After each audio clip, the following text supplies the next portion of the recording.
Hello ladies and gentlemen, and welcome to the Nerd Herd Comic Book Club, your number one stop for stellar reviews of volumes, arcs, or stories that us or yourselves choose.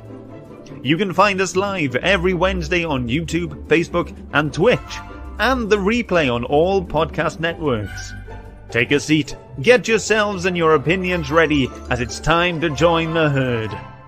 But first, please put your hands together for your hosts, Shane, Phil, Scott, and Martin, as they kick off this week's discussion. Hello, welcome all to another fun, sure to be exciting talk about a comic book this week on the Nerd Herd Comic Book Club.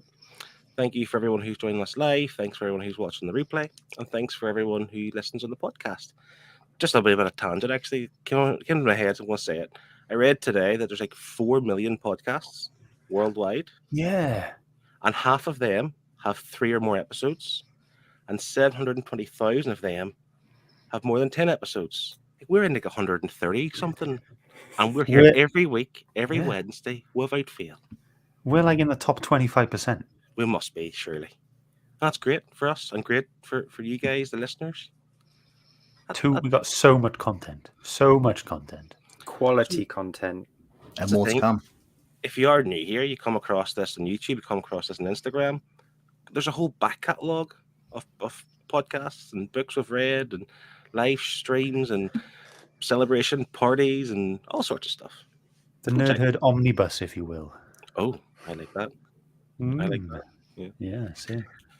So I've run a bit of a tangent there. Apologies for that, but I'm not really apologising. But we'll get into the book for this week. What we are reading, what we have read, is Invincible, Volume 1, Family Matters, and it is by Robert Kirkman, he of Walking Dead fame. Art by Cory Walker, who I don't know what else he's done. Colours is Bill Crabtree, and this is from 2003, from Image Comics. I say we read this, but it feels like we didn't. Like, I feel like I opened the book, turned about 3 or 4 pages, and then it ended. You know, and that was it, done. So quick. Super quick. I feel like I haven't got a full story, but we'll get into that more as we go along for this next hour. Joining us live here on YouTube, we have Sean, Panels and a Half Pint, Evening Peeps. Sean was with us last week for The White Knight, and he has this book, I know, so hopefully he's right along and willing to jump into this conversation. Liam, the Funky Gibbons, Heidi Ho. Kevin is here. It's an evening all. Steve, evening lads. I know he's read this week as well. Oh, yeah. And Sean says, I'm not sure. I don't think this will take top spot. Finish this in 20 minutes. I mean, it's funny because, Scott, today you put on Instagram, the shortest read of the year. Plenty of time to read this book and still join in for tonight's live show. I think you could have put that out 15 minutes ago, and still people would be able to make it. By Sean's maths, I could have put it out at 9:10, and he would have read it and still been able to join and have a good time. And we'll get into this, of course, more. But does that make it a bad thing? Do you think? I don't think so. No. Well, I have a theory. I mean, okay, we'll get into it. But do you know what I never see in comic book shops? Is the trade paperback for this. Very rarely see the actual paperback. I think Image focused very much on these Ultimate Collection hardcovers, which is issues 1 to 13. And I think that's what they're trying to pump out and promote more, because I would imagine you're going to get more of the story in this. Obviously, you're going to get more of the story. There's more issues. But you know what I'm trying to say. It feels like a more complete volume. Without trying to put anyone off, I think if you just picked up this volume, you're gonna go, is that worth it? Like 4 issues, you speed through them, you don't get that much story, but you get enough to go, okay, I do want to read on. So maybe that's why they're trying to push that 13 issues over 4, because maybe they're worried maybe people won't buy volume 2 if we just give them these 4 issues. Yeah, possibly. Well, the 4 issues, very briefly, what they're about is we have Mark Grayson, who his father is a alien, essentially like Superman, in this universe. He's an alien, comes to Earth, and he has superpowers. And at one point, he will also have powers of his own. Don't know what they are, what strength they are, but all of a sudden, when he's working his little burger job, he's throwing the trash out into the trash can. Instead of throwing it into the bin, he throws it like into the air. His powers have suddenly landed. So we follow him, getting his suit, thinking of his name, meeting some peeps along the way, some other Teen Titan-esque colleagues, and all along there's this teacher who is abducting students, and they're getting blown up at malls and various other places where students hang out for various reasons, and that's it. That's the first 4 issues of this book. Of course, you see the family dynamic. Of course, it's called Family Matters, and you kind of start to see the impact it has on the mum, who has to watch her husband and her son go out to fight, otherworldly battles and so on. And that's it in a nutshell, really. Martin, I know you have this collection as well. I think all 4 of us in the same boat. We all watched the animated show first on Amazon Prime before we read this. That made me want to read this. I assume we're all maybe in the same boat, that made us want to read this more as well. Yeah. But Martin, what did you think? Well, this is my first time diving into it, so I went into it with a little bit of an open mind. But I just felt like this particular trade, it felt like a introduction, an interlude, sort of a long one shot to tease you for the series of what's to come. So it was enough to make me want to read more, but unfortunately we can only judge it upon these 4 issues, which makes it a little bit difficult, especially after seeing the show. You know what's to come, you know what they've done with it, and you know how they delivered the intro. I felt like little bits that were important that they gave us in the TV show, we missed in these 4 issues. Yeah. So I think so. To call this volume 1, like you say, there wasn't like the big moments that after watching the show you expect, like you said. And I am left feeling a little bit empty.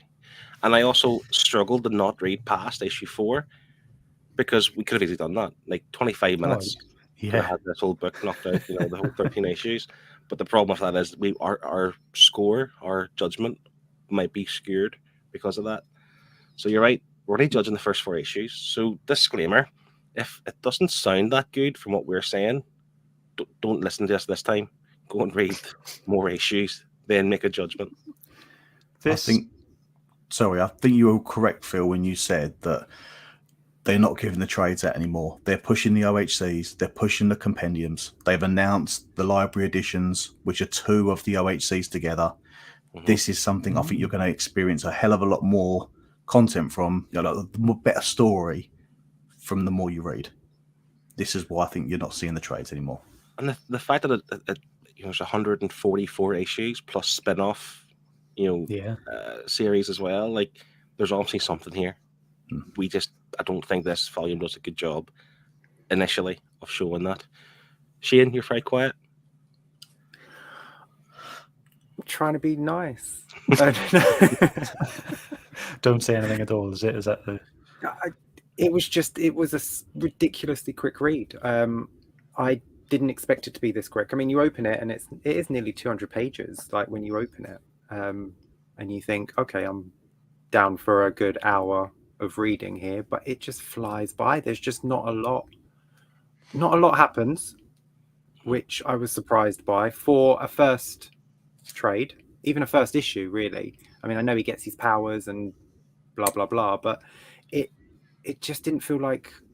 I know he saved one kid who was going to explode and they stopped the guy, but that's all that really happened. There was nothing sprinkled throughout to give you any clue. I mean, obviously we've all watched the show, so we know what's to come. Spoilers. I mean, the show's a good 3 years old at this point, so you're not really spoiling anything. I'm not going to say it. No, yeah, it's like a year. Really? Still a long time. If you haven't watched the show, I watched that ages ago.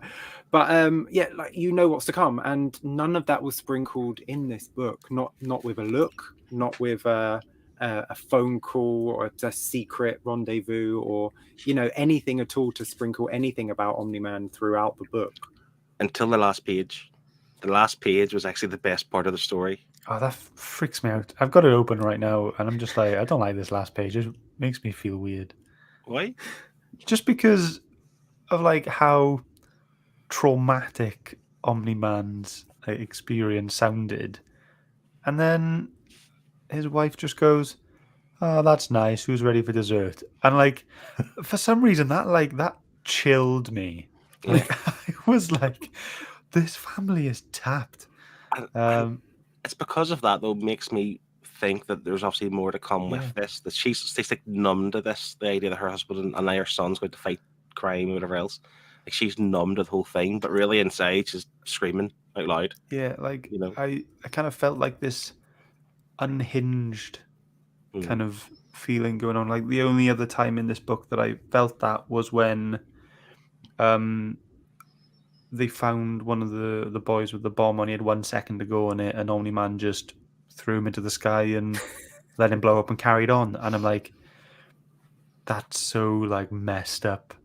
There's no like remorse. There's no like, oh, I did what I had to do to save, 10 people over one, that kind of thing, whatever. But I was like, they just don't touch on it at all. It was like, Dad, I knew him from school. Oh, okay, whatever. Let's go do this next thing, and they just moved on. It was I think so tapped. But that's the thing, though. I mean, you're following Grayson, and you're like you're seeing the world through his eyes. You're experiencing it through him. So if he doesn't see anything out of the ordinary with that, then me as a reader, I don't see anything out of the ordinary. That's just what Omni-Man does. Had he pulled him aside, or had he gone to catch him, and Omni-Man pulls him back because he's about to explode, just something to show that Omni-Man's actions are a little bit iffy.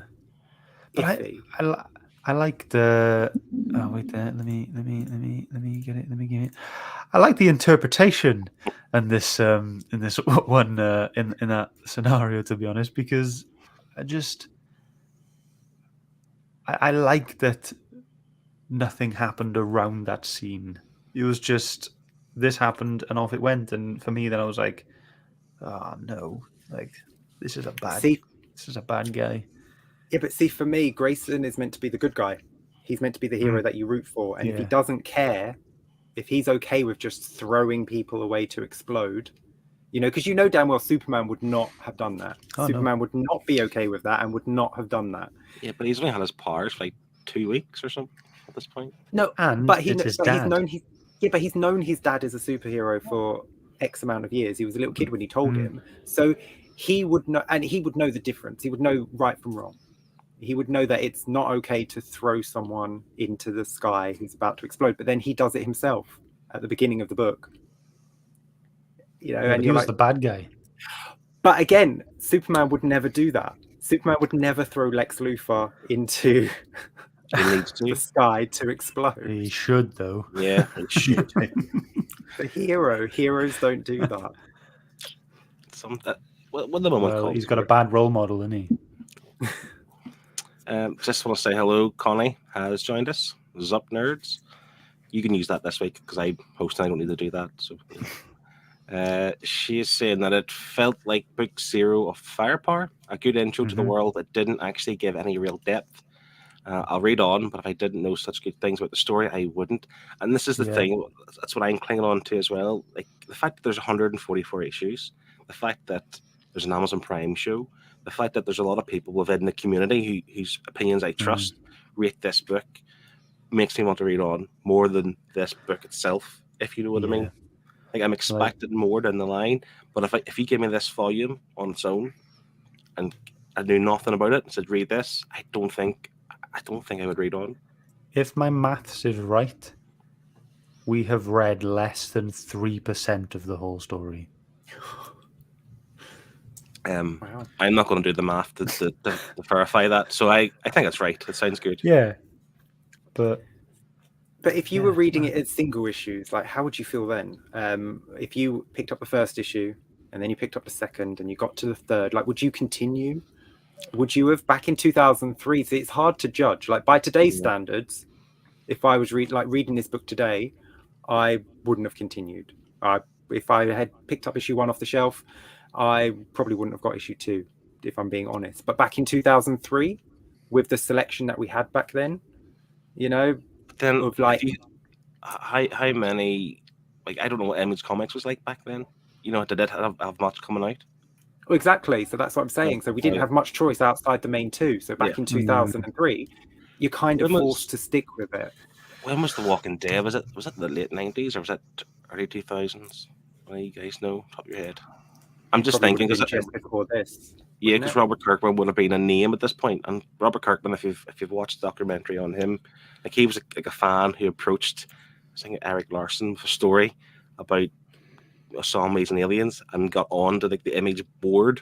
Like the Image people were created by ex-Marvel artists. Like he forced himself into that and is now like a shareholder. So I think his name maybe carries this book a little bit too. There's people who would follow him, and they'll continue to follow this book because of him. Possibly. I've got 2003 for The Walking Dead, just to clarify it. So it's weird that these both came out in 2003 then, and they both spawned really long runs of issues. But so maybe at that point he hadn't made a name for himself, but maybe it's one of those ones he's a young up and coming writer. So everyone followed him, stuck with this, and then hopefully, I'm assuming, you get the payoff later on. Yeah, I want to know what issue the big twist happens. You know, like what issue number. Then I would like to read up to that to see how they get to that big twist. I haven't read it, but I read Goodreads, as I do most weeks, to get a vibe and what the thing is. And somebody had said that you really need to read the first 12 issues of this to get what you would normally get in the first volume. So it makes sense. It makes sense then why the OHCs are pushed so much. Yeah. Because that's the chunk you need to get a good feel for the story, to want to buy more. And I just what you said before about buying it in singles.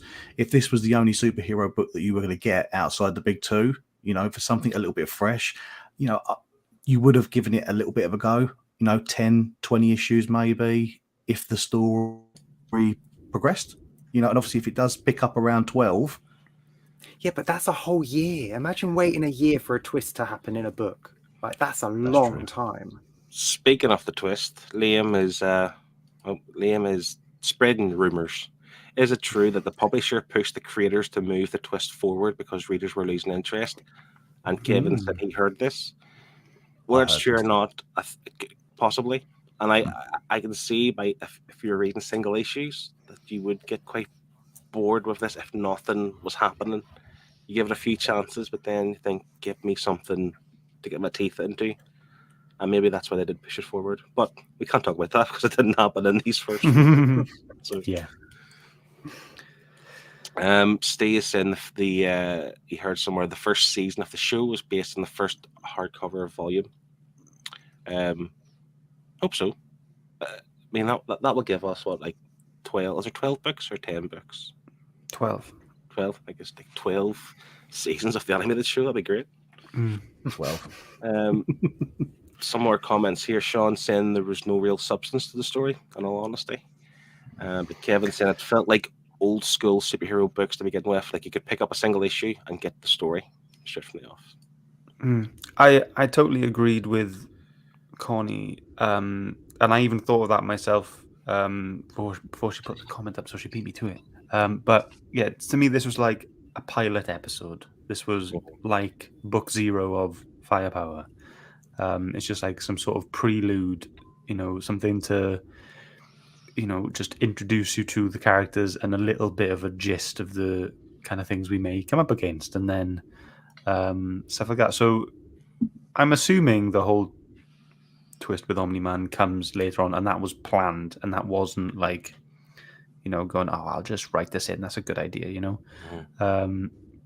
But my problem with the pace of this book, it was really fast, and one part of me is like, I don't mind that it was that fast because it's an action book. There's quite a lot of action in it, and it's quite cool. And then, you know, the writing purposefully slows us down when we get to like the school scenes where there's discussions and talks. But then I found like the paneling was just too big. Yeah, the panels were too big, and they could have like very basic. Yeah, like, you know, yeah, just plain colors, and yeah, they could have squashed them down. They could have added more. They could have written more pages in and stuff like that. But I don't know how that would have affected the overall story. Would there have been 120 issues altogether would have been the exact same story, just less issues. How would it have gone? But Yeah. And that brings us seamlessly onto the art, I suppose. And I agree, because the panels, like, there was no, like, they weren't dynamic. Like, we've talked before about how we like things coming out of panels and going across different panels and whatever else. That it did seem very generic and basic in a way that what you said about the pilot episode, that's how pilot episodes in terms of TV shows would seem very bare bones. They don't invest too much money in it.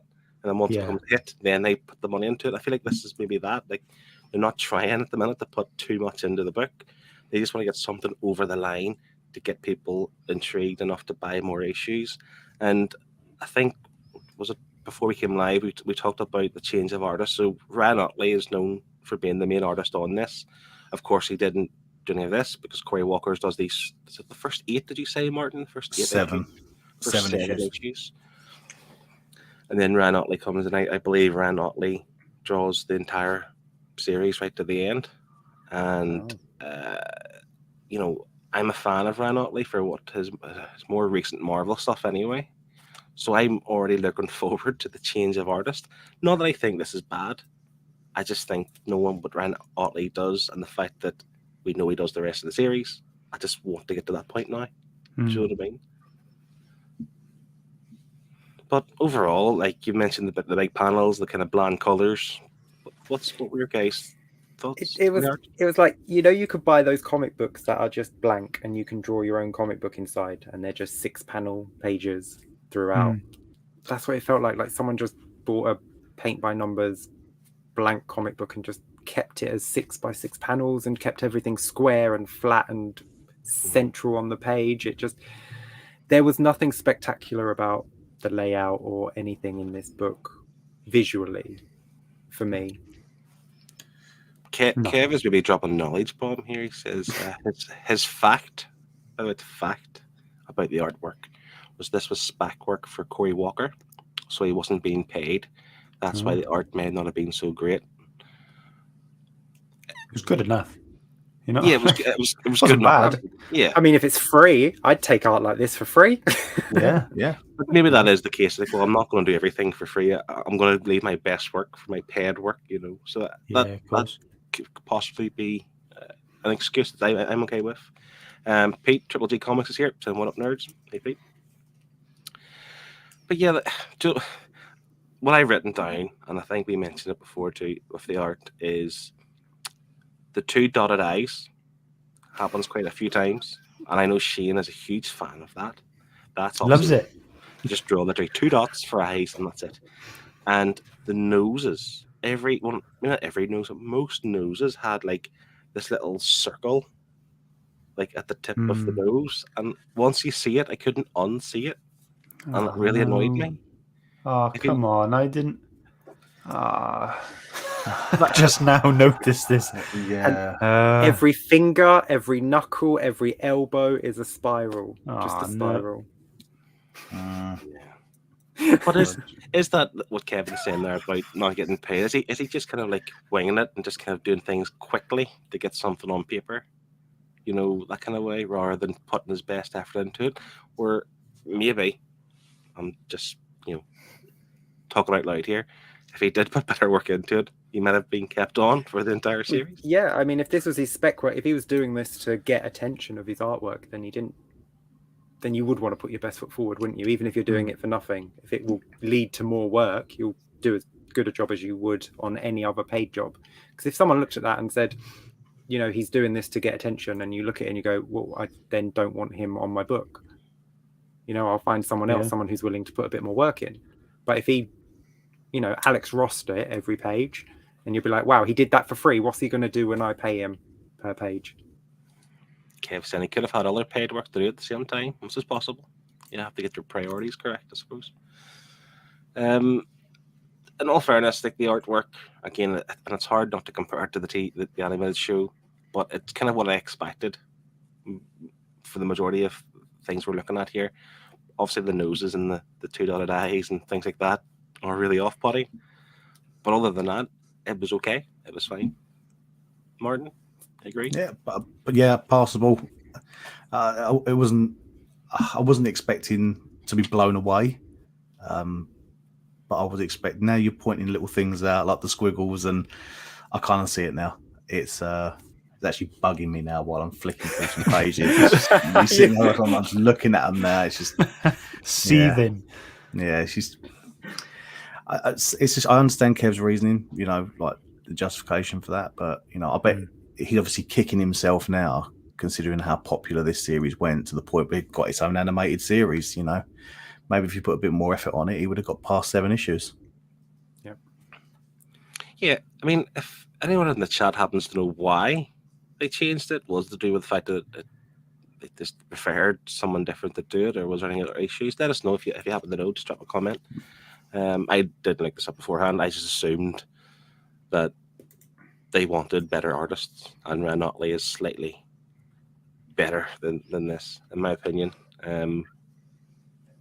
But yeah, what I thought as well with the art, I'm not too sure I like the action scenes in the art. It seemed quite, what's the word, like stagnant. Like they weren't really dynamic. There wasn't a lot happening. It was just like they're in this like a superhero pose. There's a bit of a blast, and that's it. There wasn't a lot of, Action motion. in the action Yeah, exactly. And like that irks me at times because again, I don't know how to do that. How easy that would be for an artist, but I imagine if this is your profession, you should be able to do this. Yeah, I think I missed out on that as well. Yeah, I agree with that. I'm just looking for a few pages. I keep going back looking at pages now, but you're right. I'm seeing a few little examples of motion, but there's more without it. It is very static. Some of the images.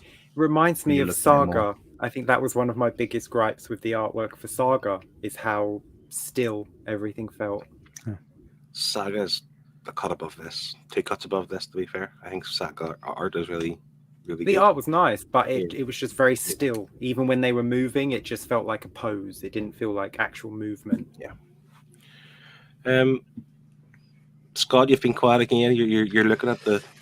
Yeah, I'm just looking screen. back and forth on the book now, just flicking through, and I think like the most notable scene art-wise is the fight with Omni-Man and Invincible against those aliens that just pop up out of that portal and just age really quickly and then just leave. It's there's a lot going on, and it's good to look at. And I think what I found with a lot of the art going on was because there wasn't a lot of dialogue, we would just go in. Well, personally, I was just going panel, panel, panel, panel, panel, panel, and my eyes were just flitting between each one, going really quick. I was understanding what was going on, but because of the lack of words, or they were very minimal words, I was finding myself going through the pages really, really quickly. But art-wise, this is the scene that sticks with me because the most happened action-wise. You know what I mean? Yeah, like other than that page, there wasn't a lot to draw your eye in, to like take a few seconds longer to look at something. Sure, there wasn't. It's like once you see the Invincible himself, you see Omni-Man, you know what they look like, and the scene every panel. There's nothing else to draw you in to look at. Like for instance, on the page I'm looking at, it's we have the middle panel is the biggest one. There's Invincible, there's Omni-Man, there's like an orange gradient background, and then there's 2 explosions. Then below that, there's Invincible with an orange gradient background, and then Omni-Man with a little Invincible behind him with an orange gradient background and a little explosion. So yeah, I know what you mean. It tells you what's happening, and that's fine. But if you want the reader to not finish a book in 20 minutes, 4 issues in 20 minutes, I prefer, personally, I like to feel like I'm getting my bang for my buck if I'm 20 minutes per issue. That's value for money, I guess, for me. So to be able to do that, the whole 4 issues, I didn't read in 20 minutes. I tried to take my time, but it was quick. Everyone can say it was quick. No one can say it wasn't. Well, seeing as we are already describing some pages, this is the perfect segue. I don't know. Just making up words myself. This is the perfect way into discussing our pages. And Kev sent us one as usual, as he does most weeks. Folks, anyone who does watch live or listen to the podcast, if you've read along, you want to showcase a page of your own choosing, be sure to hit us up on Instagram and send it to us, and we will show it here and give it a brief discussion of why you've picked it.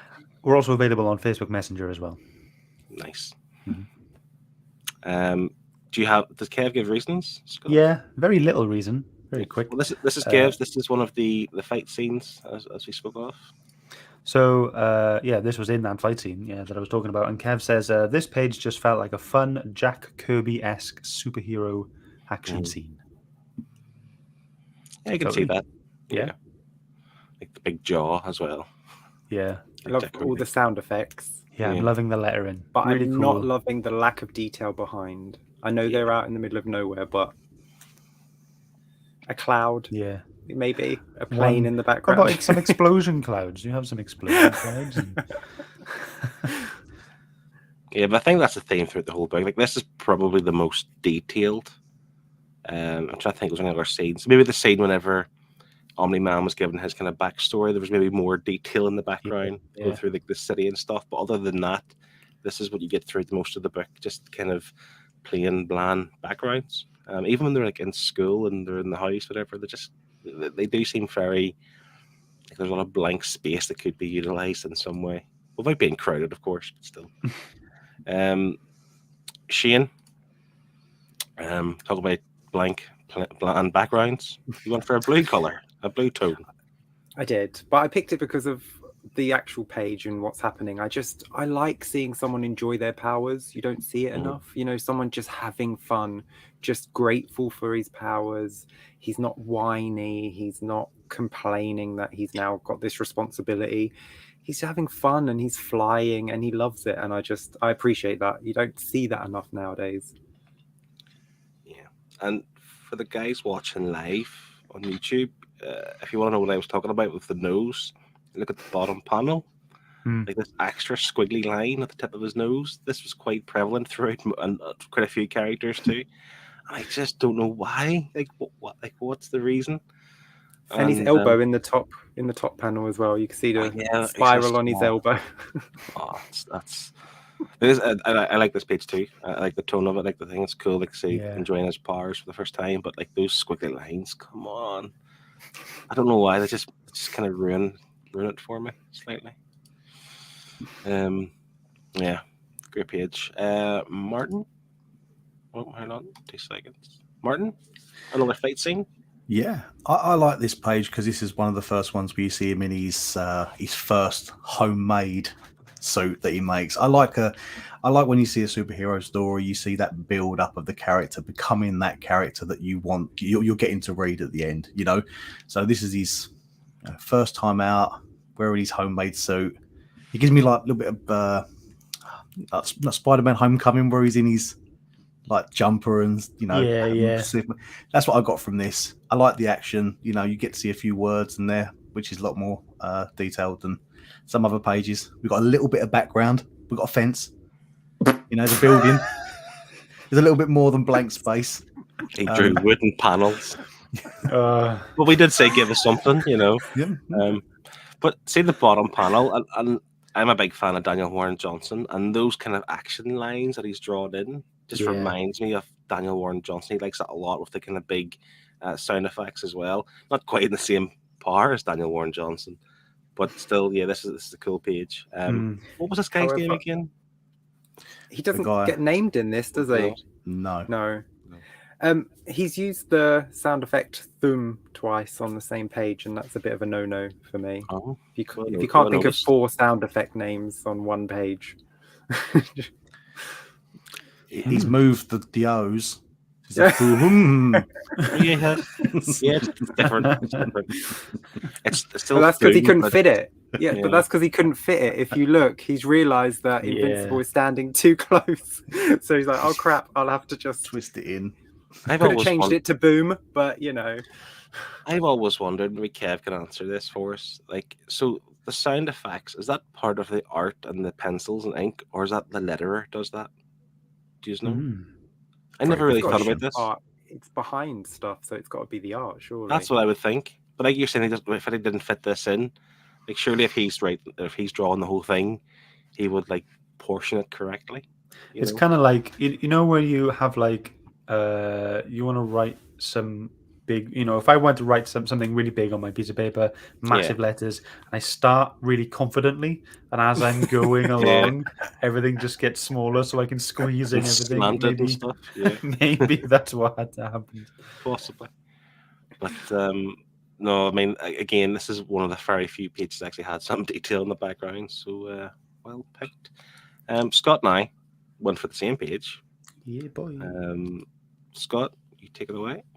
Okay, so yeah, this is when Omni-Man and Invincible were flying around, and Omni-Man just kind of goes, "There's an emergency over here," and this is where they go to find that boy with the bomb, and Omni-Man is quite merciless with him. But what I like about this page is that he's like, if Omni-Man flies off and goes, "Try to keep up, kid," that kind of thing. And what I like then is you can see Invincible like really trying. You see on his face, he's really straining to fly as hard as he can.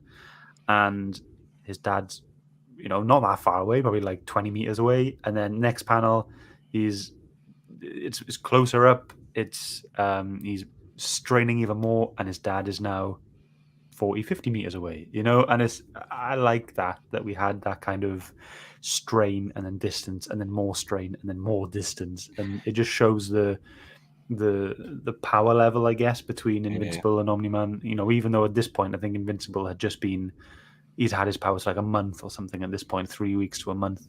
So it's good. It's good to see. It's a really good visualization to show you've got a way to go yet until you can catch up to your dad. Yeah, I totally agree. Same reason I picked this. It shows that he is still a novice, and this page for me was one of the ones of this book that would make you want to read on. Like, he's a novice. He has to get to a certain level to be able to compete or fight with or whatever with his dad. So now we're going to witness this, him getting better every time. So yeah. I like this page. It's really cool. Notice his knuckles, all the spirals on his fingers. No, I'm not noticing. They are dreadful. I refuse to notice. Oh, and down here, this right here. So his name's Grayson, and is that not Nightwing's costume that he's wearing right there? That's Invincible's costume. Yeah, that is Nightwing's costume. It's black and blue. Look the way there's yellow on it. What's the yellow? Well, minus the yellow, but go ahead. Yeah, but it's like saying if you take the Omni-Man's big O away, and it's the Superman with a mustache. It's just no. But if I coloured that yellow in skin flesh toned, you would think that was Grayson jumping towards that building. Grayson, you would think that was Nightwing. Grayson, think he was jumping out of the bat wing. He is called Mark Grayson, and he looks like Nightwing. So that's obviously is this book? Oh, come on! Is this book a complete piss take of like Superman and Nightwing? Like, is he just using like other superhero people from like the DC or whatever for his inspiration for this book? Possibly? Well, obviously, everyone is. Yeah. It's not even hiding it, is he? That's what I'm trying to say. Like, Scott's just realised this now. He's not hiding it. Like, you're right. He's called Mark Grayson. He looks like Nightwing. Like, and I'm not hiding how frustrating that is. Just to realise. Wait till you meet the Guardians of the Globe. I'm so dumb. I just feel so dumb. No, I understand. The Guardians of the Globe, I understand, but we haven't got to those yet in the book, so let's not. No. So I want to catch up on a few comments here. Connie, who has researched on Reddit, said that Cory Walker left his other commitments, but he did come back for a few issues later, so there was no bad blood. That's cool. I wasn't suggesting there was bad blood. I just wondered if maybe they thought they could get better, possibly. And Kevin is saying he is not paid to draw clouds. He wasn't paid at all. Yeah. No, he wasn't paid to draw anything. And Steve says, I'm sorry, like he can't unsee that nose. Yeah. It's the nose and knuckles, the elbows. Once you see them, you're not going to unsee them. And Kev is saying it depends. It's usually the letter that's referring to the sound effects on the panels. Okay. And it is 100% Nightwing. Well, 99% Nightwing. There's a wee bit of yellow. That's Nightwing clutching did at have straws yellow there. in his original Nightwing costume, though, didn't he? When he had his ponytail. Oh, yes, he did. Oh, yeah. There you go. Me.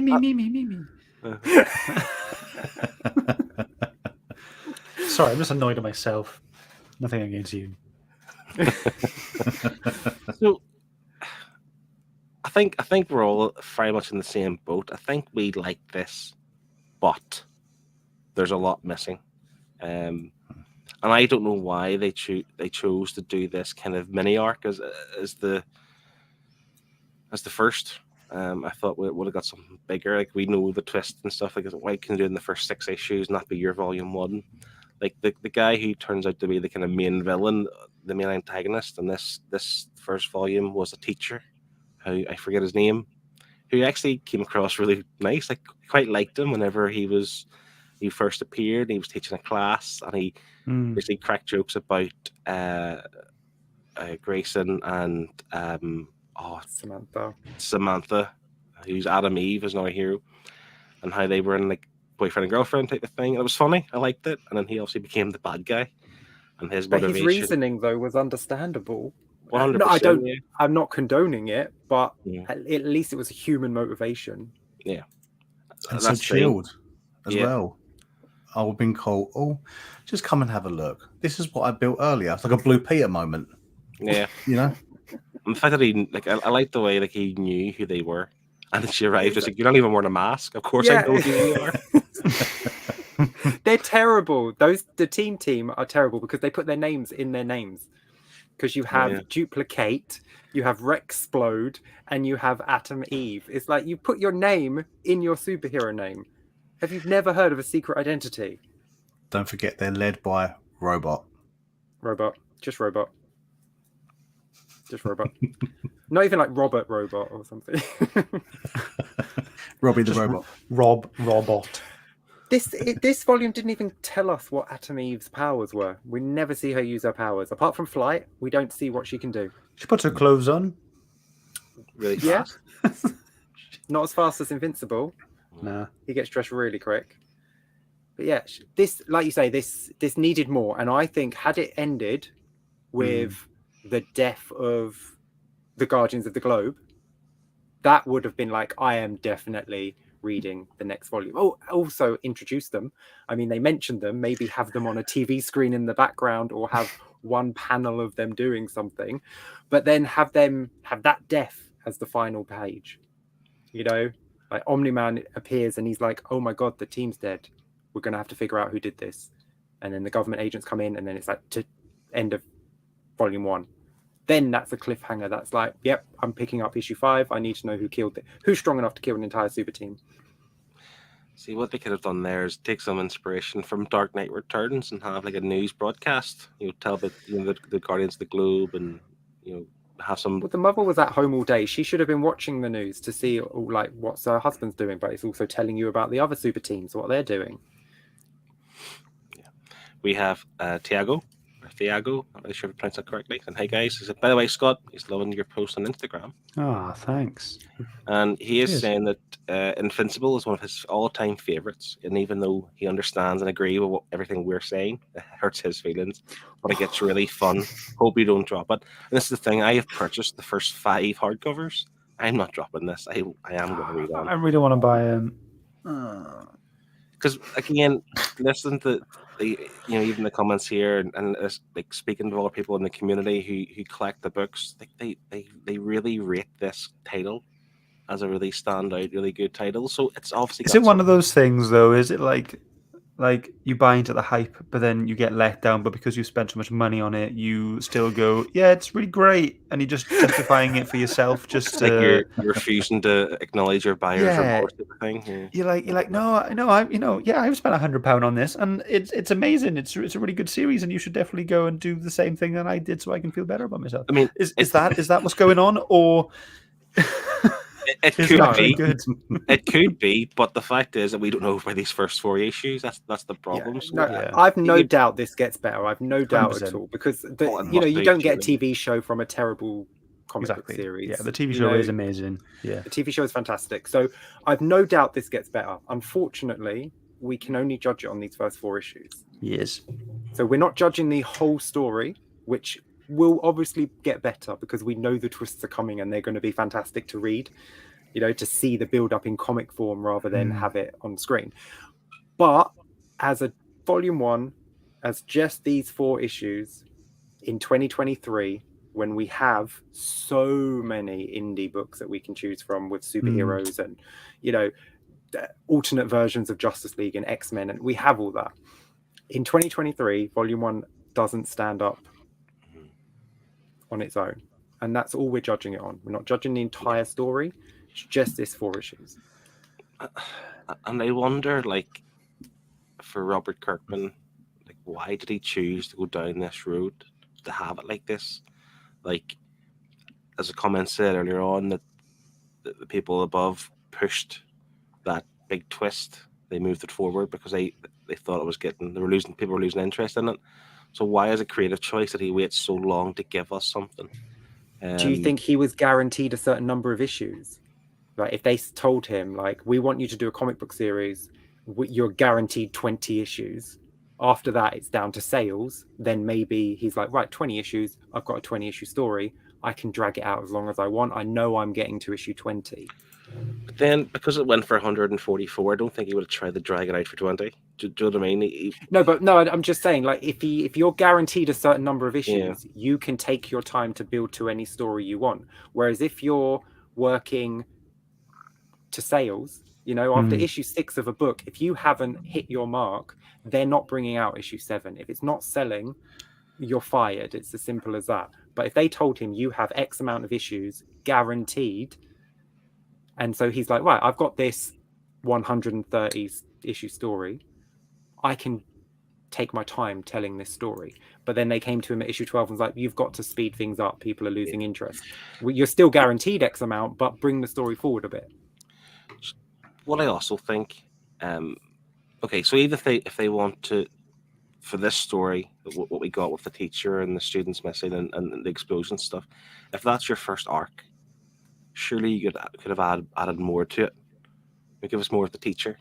But also what I found is like the big moments, like him picking his costume, the first time he flies, with his dad, whilst they were cool, they could have been bigger, a bit more grander or something, you know what I mean? Like if this was a Marvel book or a DC book, you would have a big splash page or something, or it would just feel bigger.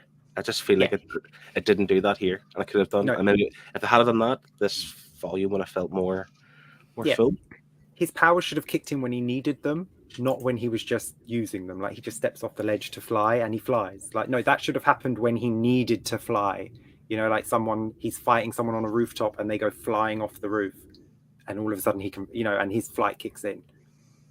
You know, things like that. His super strength should have kicked in when he was going home from work and monsters attack downtown, a car gets thrown at him and he just does that and the car just bounces straight off him.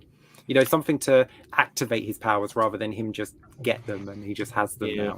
Because there was no moment where he kind of looked like he was going to be like defeated or, you know, killed or whatever. And you're right, if you show him in a moment of vulnerability, and that's when his powers kick in, and even then he still doesn't understand them. So like it's like Spider-Man like goes to the top of a building and jumps off to try and like a leap of faith type of thing. Like there was nothing like that. There was no kind of issue 1 should end with him falling off a building, you know, and he's like, and then issue 2 starts and his flight kicks in, and then you at the end of every issue you put him in peril. That's how you end each volume should end with your hero or someone in peril, so that you then have anticipation for the next issue. That's how a comic book keeps you coming back, because you need to know what happens to these characters. But this just felt like 4 issues. Like there's no stopping point that makes you want to come back to it. Not in a horrible way, just there's nothing that makes you rush back. That's on your pull list, and I'm reading that on Wednesday when that comes out because I need to know what happened to Invincible. Did you not find there wasn't enough building for Invincible and Omni-Man over these 4 issues? Because I think we got a lot of characters for 4 issues. You know, we've got a team. We've got the 2 main characters, the mum, villains, you know, school kids. There's a lot of characters have been chucked in 4 issues, but I would quite happily have just had 4 issues dedicated to building Invincible and Omni-Man, flush out those stories of him in his early days, give everything what you're saying there, building up his powers, stretch this out to 8 issues. Give us everything you wanted to give us, but give us double the amount of issues on this arc to flush those things out. And you can see why the TV show dragged it more than what these issues, and it worked. It's the same as what we've said with a lot of other TV shows that we've watched and we've read the comics after. They seem to flush them out so much more, and they give us what we wanted from the book, which is a shame, especially for a first volume anyway. I feel like when it comes to this show and this stream, like we're almost like cursed when it comes to like reading the book after the TV show. You know, we've done it quite a few times this season alone, and this is again another one of those that, for me, the TV show stands out miles ahead of this. Granted, the first 4 books.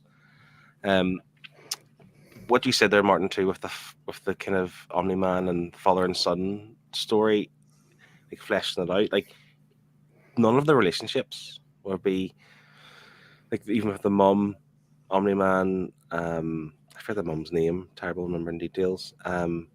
Grayson and his mum, and Grayson and Eve, like they're there, but they've just showed us them. Like here's all the toys to play with. Here they are. Come back later on, and they're going to get better. So do you know what I mean? They haven't like give us enough of their relationships, and you know, even like, listen, spoiler. We know what happens with Omni-Man. Like there was no even like hint of like he could be what he becomes. Make it like an evil look, an evil glare, maybe he snaps at something, you know. There was nothing like that at all to even plant that little seed. And I think, again, if you were reading this for the first time in single issues or in trade paperback, if that was in this book, that's another thing to go, something's going to happen here. I need to stay on this type of thing. I feel like it misses that too. Yeah. And and the main story, or it wasn't even a main story, the exploding kids, like these kids that are just getting turned into human bombs, was just so overlooked. Like you see the kid explode and it's like, oh, the kid exploded. Okay. They don't look into it until he figures it out. They don't really look into it. They're not trying to discover who's kidnapping these kids. It just falls into their lap. Yeah. And it's like, it seems like a pointless thing to just get him to have that action scene. Or that flying, like they wanted to start the book with him flying with him, and they wanted to end the book with that, and it just seemed really, really pointless and kind of a bit off-putting, like that you would just treat these kids as just disposable things that no one cares about in this universe, not even the heroes. I thought, oh, they've got kids that explode. They've got a guy called Rexplosion or Rexplodes. What's his name? Rexplodes. Oh, he's gonna be the one that saves the day, or he's gonna absorb the explosion and save the final kid. But no, kid wakes up and he's just like in an ambulance at the end. I guess they're just going to take the bomb off him. No one cares. They can't wait to get out of there as well. Like Eve is like, yeah, well, I'm going back to headquarters if you want to come with me. And he's like, no, I've got dinner, I've got to go. It's like, you don't even want to make sure the kid you've just exploded a guy over the Arctic and you've saved a kid. You don't even want to make sure he gets to the hospital okay, or ask anyone if he's going to make it. You're just like, no, I've got dinner, bye. Like they just don't care. It feels like The Boys. They feel like the 7 from The Boys. You know, they did not care about human life. I got the same vibes as the 7 from The Boys, yeah, certainly. Pete's saying maybe the fact that they didn't hint at Omni-Man is what makes the turn such a great twist, possibly. Yeah, but you need to, I feel like you should hint at these things. Like you should be able to figure it out. Like when it happens, you should be like, so that's why, and that's why. That explains so much. But if he literally just turns in issue 12, I would put the book down and I'd be like, well, I'm not reading this anymore. Yeah. And see, we've had this discussion in previous shows where I'm the same as you. I like to have little hints, and you think something's going to happen, But Scott, you're different. You just want to be told at the time it happens. Oh yeah, I'm happy to just go for the ride. I just turn off and I just read. You know. So Scott on issue 12 would be like, "Oh my god!" Yeah, I would. And me and Phil would be honestly. like, "I knew it." Yeah, called it in halfway through issue 2. Like, Martin, what camp do you sit on there? Do you like? I can't remember what you said before. Do you like to have the little breadcrumbs and hints and things? I like the breadcrumbs to be there, but I don't like to pick them all up on the first read through. I like that surprise, but then I like to maybe go back and go, "Oh, hang on, there's something I didn't pick that up first time out." I think I see both camps on this one because I completely understand both. I like the surprise, but I do want to see the breadcrumbs as well. I do think we saw one little breadcrumb, and that's purely the look on Omni-Man's face when he was fighting those. You could see the anger in his face on one of those pages. Knowing what we know, that's a very minimal breadcrumb, but you would have I would have overlooked that reading it through first time. So, yeah. Yeah, but then that sort of gets negated at the end when he's telling them what happened to him and he's been gone a couple months and he doesn't look angry. Yeah, he looks depressed and he looks sad. And so then that would negate any anger that you saw. And he's like, he should have looked furious in that final panel. Like, I can't believe I let them do that to me for so long. Yeah. I'm surprised for such a quick short story that we've actually got to the 57th minute mark. I'm surprised that we got this far because I thought we would finished really early. Peter and Triple D Comics and Tiago were having a discussion there about the trade paperback and how they read the compendium. If you're watching or listening and you haven't read this, you want to, I would certainly suggest don't listen to the negative we're saying as if the series is bad. Don't kind of judge the whole series based on what we discussed here tonight. The first trade paperback is maybe not the best way to go, not the best way to read this.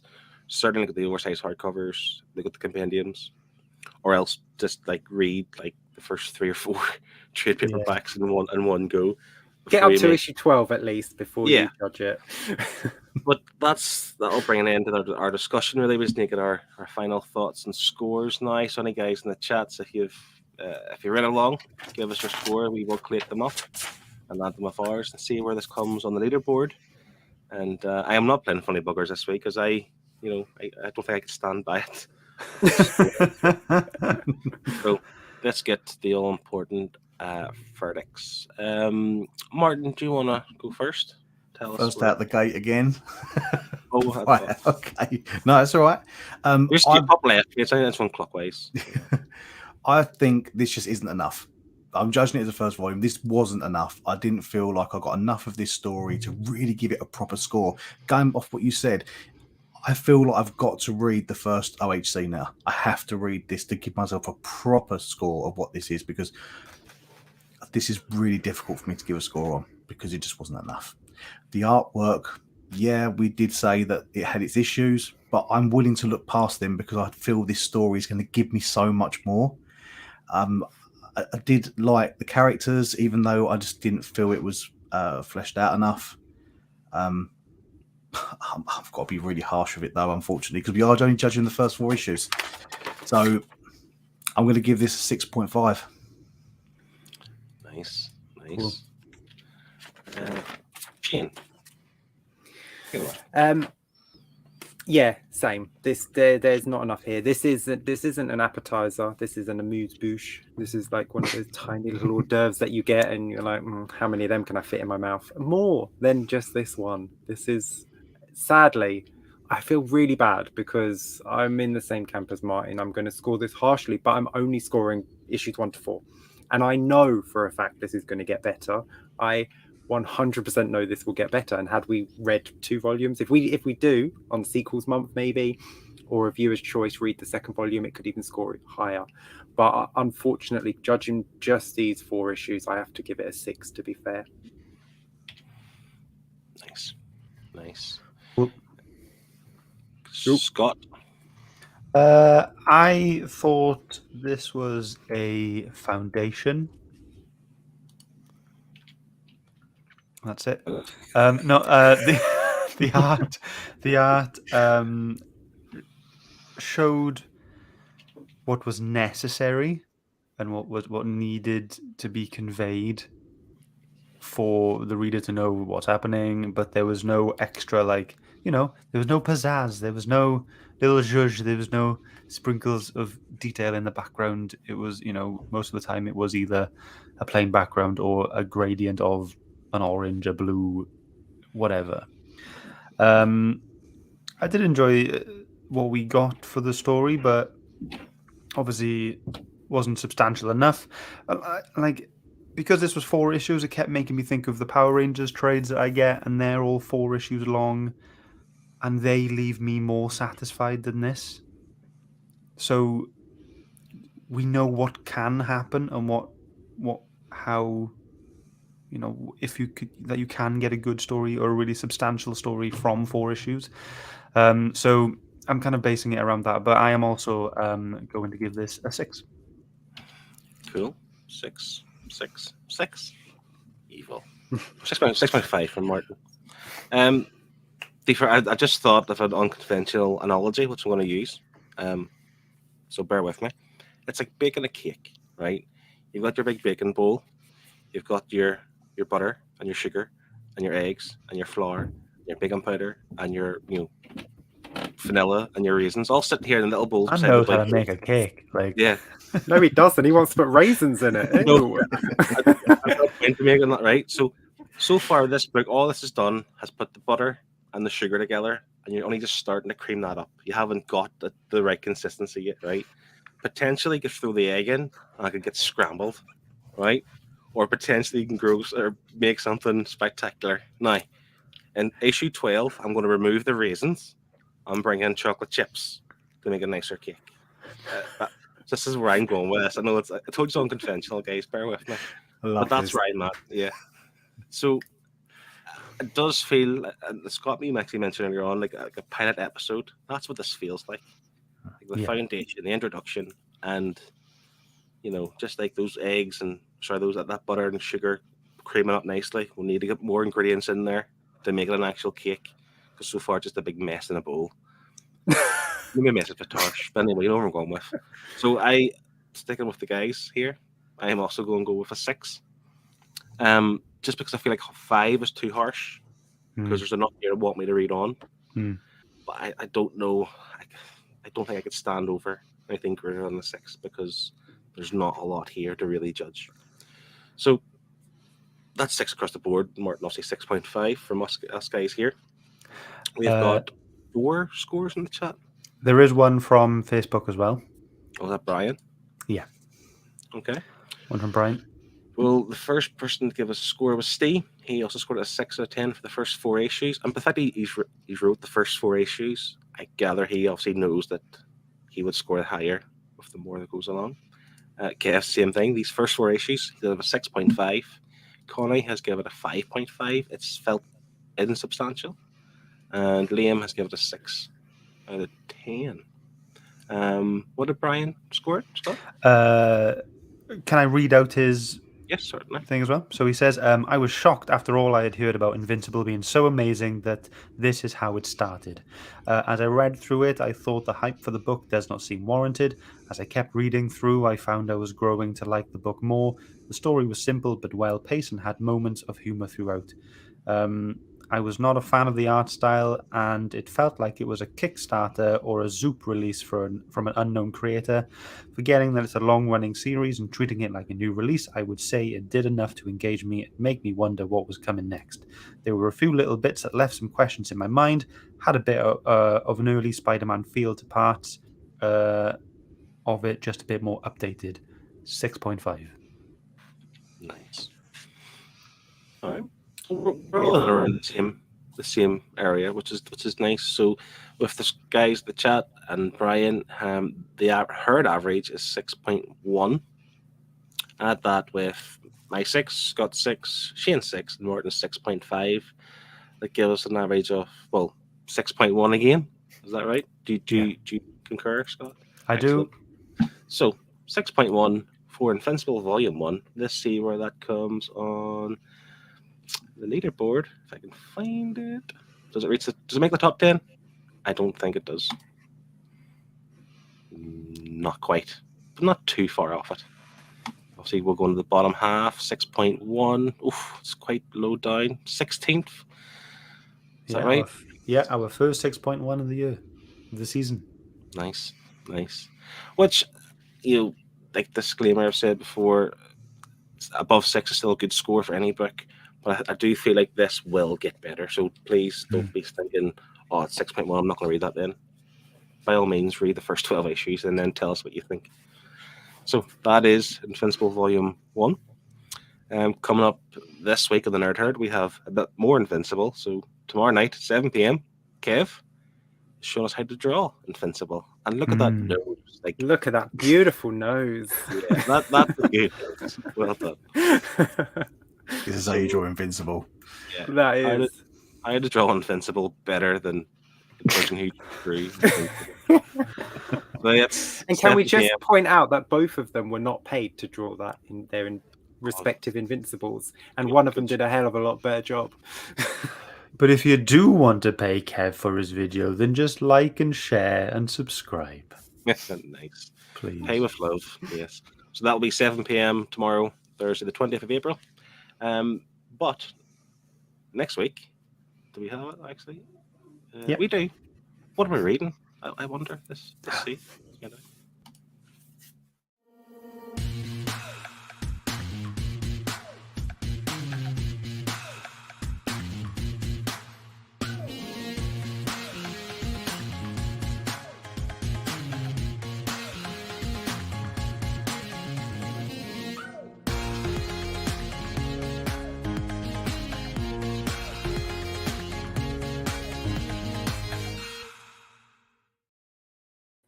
So, Scott, your pick. Take it away. It's my pick, baby. We're actually finishing a series. We're finishing Skyward. We're reading Skyward Volume 3. It's called Fix the World, out in 2019, and it's covering the last 5 issues, issue 11 to issue 15. I'm really excited. It's a really interesting concept, and I'm just so glad that we're going to finish the whole story. And I feel like this is going to be one of the few sequeled books that we're actually finishing. So I'll be happy to see what the overall score is of this entire story, as well as what we score these next 5 issues. I love that, because that was one of your aims, wasn't it, at the start of this year, to actually finish. Yes. Series. I'm pumped. Yeah. For anyone that hasn't read volumes 1 and 2, last time when we done volume 2, I read volume 1, 2, and 3, so it can be done. If you have not done it, it can be done, and it is a great story. So definitely dive into 1 and 2 if you want to join us for volume 3. It is fairly quick, but not as quick as this.